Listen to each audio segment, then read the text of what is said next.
дар доираи маъракаи пеш аз интихоботӣ дар шаҳри Бохтар вохӯрии номзад ба вакили маҷлиси вакилони халқи шаҳри Бохтар аз ҳавзаи интихоботии рақами 4 Самадзода Фирдавс Ҷабор бо интихобкунандагон баргузор гардид.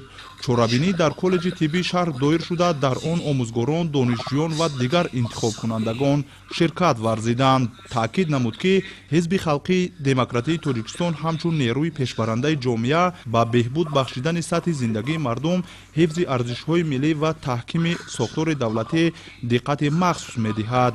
зикр шуд ки пешбурди сиёсати давлат дар самтҳои гуногун аз ҷумла рушди соҳаи маориф, тандурустӣ, иқтисодиёт, фарҳанг ва ҳифзи иҷтимоии аҳолӣ дар маркази барномаҳои ин ҳизб қарор дорад. номзад таъкид намуд ки интихобот як рӯйдоди муҳими сиёсӣ барои ҳар як шаҳрванд буда, иштироки фаъолонаи сокинон метавонад ба рушди минбаъдаи ҷомеа ва беҳбудии зиндагии мардум мусоидат кунад.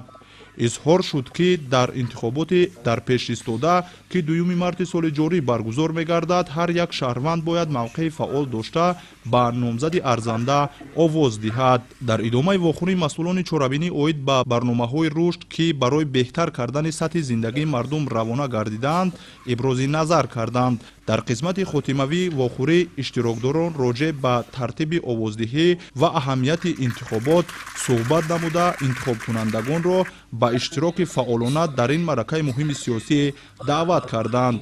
таваҷҷӯҳ зоҳир карда шуд ки иштироки ҳар як шаҳрванди кишвар дар интихобот на танҳо ҳуқуқ, балки масъулияти шаҳрвандӣ мебошад, зеро овози онҳо метавонад ояндаи ҷомеаро муайян намояд.